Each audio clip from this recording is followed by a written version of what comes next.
G'day guys, I just made you a video with the Panasonic Lumix camera and it wasn't easy, so I'm making another quick video.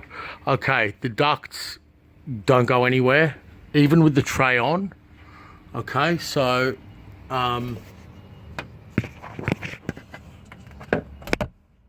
hello. Okay, they just go up. Now the brakes cool by virtue of their design and those slots, brakes at the rear. Everything looks pretty much the same, not that I know that much, but obviously there's changes in the DCCD. All the wiring is around the other side basically, for the internals of the gearbox. Over here you can see the gearbox check plug over there, which you access through here. Now let's just have a, before I forget, let's have a look at the chassis.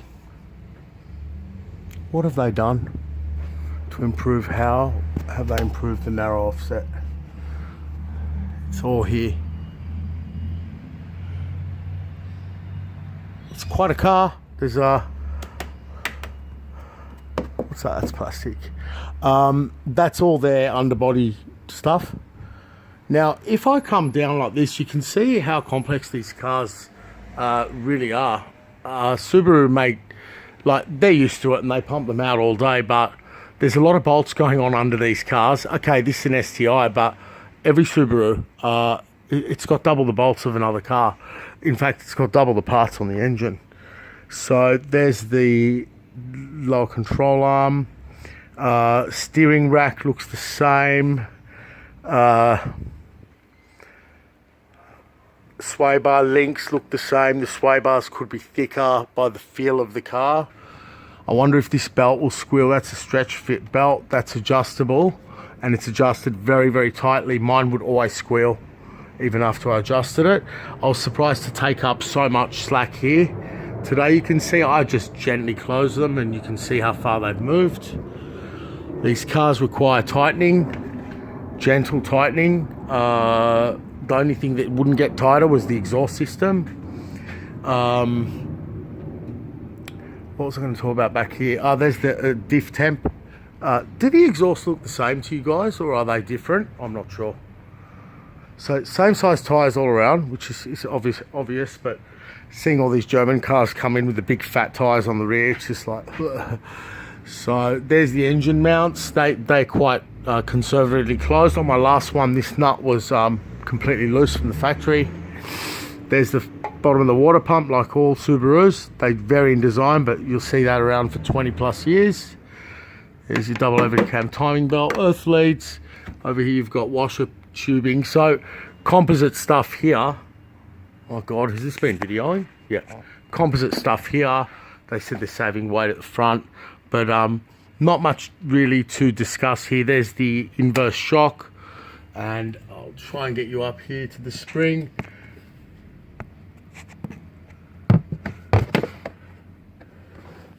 Where you can see that grey spring directly on top of the lower one. And that's it. That's they stop short of that there for whatever reason. I don't remember on my last one seeing the short shift kit through here. I could be confusing it with the Liberty, but I've looked. You can't see it at all. So there's something different here. That's new. That piece of plastic, obviously, I mean, that's new. I used to buy sound insulation and shove it into my Honda Accord to make it like a Lexus back in the day, and it works. The acoustic stuff, the remnants of it are here. It's now crumbling, but that's acoustic foam. You shove that, not in the exhaust systems, but you put that under your back seats and in your doors and stuff, and provided there's no moisture. So over here you've got, I've tightened the rear subframe up a little bit. It was less than the front, but still, I just gave it a nip, but the front subframe took a slight closing. I understand they have their torques, but I mean, I had on my last one, this, where was it? The bottom of the shock. No, top of the shock. Yeah, it was that one. So that one, and there's the upper arm there. There. See? Where is it? there. See, so there's one there and one there. See the bolts, and you give them a little nip. But yeah, these cars, you know, there's a lot of adjustability here, I guess, for the alignments and that. But stuff does, you know, really move and stretch and loosen. Most cars, no one ever does it ever, but you do it once or twice in its life. But you know, driven in the city. But my last one, couldn't believe it. Went over it, you know, a few months ago, and it was just all not loose. I'm not going to say it's loose, but not tight. So that's that. That's the STi underneath. Looks very, very similar. Obviously the same. And that's it. What other questions? There was questions about side mirrors in the UK. We've always had the side cameras. Excuse me, sorry. Yeah, there was confusion online that maybe I bought them aftermarket or something. No. And these are, I thought they were AP Racing, but I think they're Brembos. They're Durid pads. The pads are taken from this 6-piston set, and they've made the pad wider. So Subaru have intervened and taken away from a standard kit, and that looks like EGR back there. That pipe on the head there, that's exhaust gas for circulation likely. Yeah, so Subaru made the pad to suit themselves. It'd be good to see if there'd be a drop of oil on the bottom of the turbo, like I say. Let me get back to you in a second. So that's concealed very well. One more sec.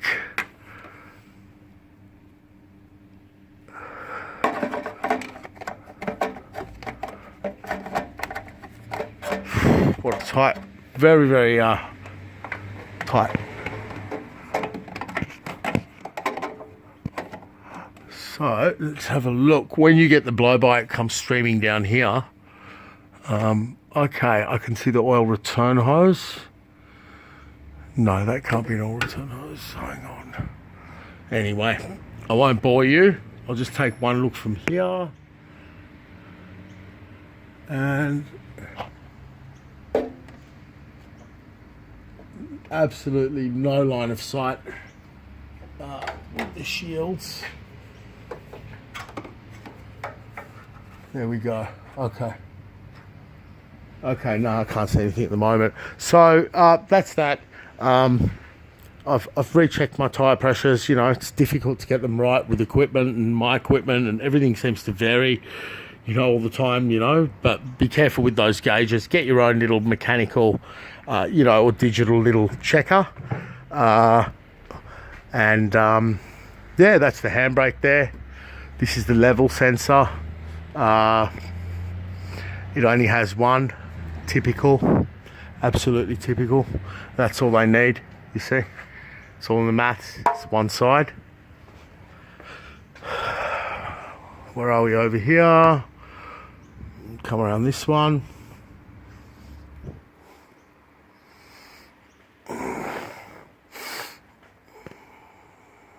Where did they put it?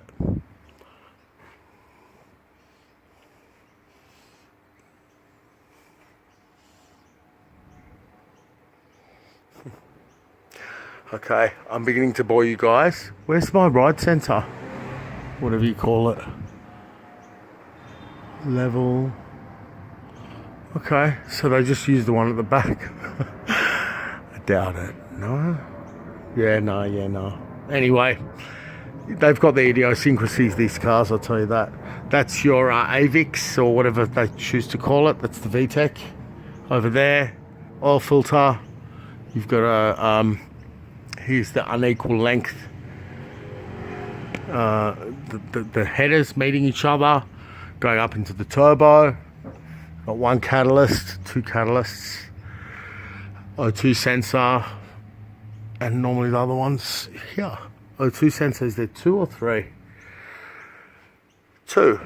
So here you've got a camshaft sensor. You can see the lovely handmade sealant there by Subaru, And that's it. You've got your radiator fans. Very, very simple and you know, very nicely done. But, you know, the Germans must look at this and just think, my God, this car's back in the 90s. You know? Isn't that interesting? Look at that rust sitting there under the ABS sensors. Or is it? Oh, it's orange. It's orange paint from Subaru. Getting paranoid. There's your bottom hose, thermostat, sump, power steering rack. You've got the differential here. See, normally Subarus have dipsticks, not the STi. So you've got there's the diff drain. Wow. My last one had exactly the same thing. Check it out, guys. See what I say? It's better. It's better. What's the saying? It's better not to look. It's not data dot. So, see, that's data dot, right? See that start. Hold on. See that? That's data dot, right? But what I had on me, it's not data dot. It's engine oil.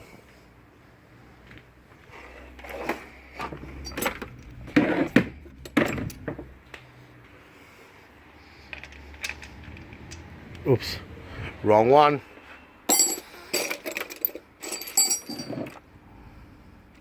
Oh, there's that little bugger.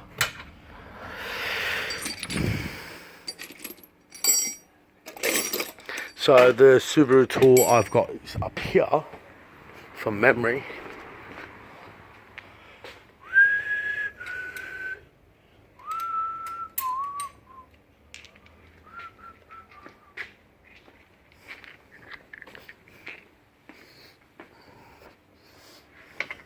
But I'm just doing that to show off.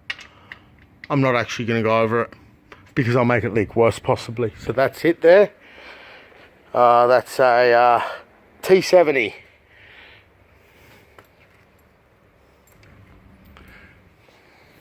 Anyway, time to chuck the tray back on. And the tray fixes on here. 1, 2, 3. And you've got these two clips which like to fly off. These ones. So the white one's on this side, the black one's on this side, I think. But they do fly off if you don't put them on right. Why are they different colours? God knows. Oh, one's got two. One's okay. Let's put them into that now. So we've got.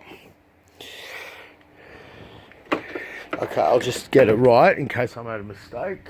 We've got one. Okay, all right. Because of this gearbox cover, you've got here a double clip. So the white one goes here, see? And because of this little gearbox covering, okay, and that clip fits there. Okay, and the black one's there. So I stand corrected. Anyway, enjoy that. It's, I guess, might be nice for some of you. It's pretty standard. I wish I could do more for you, but that's that. I've gone over the strut tops gently as well after they put the strut brace in it. So yeah, you don't want to go. I didn't tighten that. So rattle, rattle. It won't rattle at ride height. So it's at full extension now. Yeah, so don't go over that, but yeah, gently, all gently up the upper arms, tail shaft. Cross member doesn't really need anything here, but all of these take a tightening. I can show you. Where was I conservative? So am I going to run out of memory? Just quickly. F17 here. I'm not even, you know, you don't want to do them too tight, but like, nice. Took a firming up, put it that way. Okay, well, if you have any questions, let me know. I don't have time to pull the wheel off and feel how heavy it is. I wish I did. So, Enjoy your STIs, guys.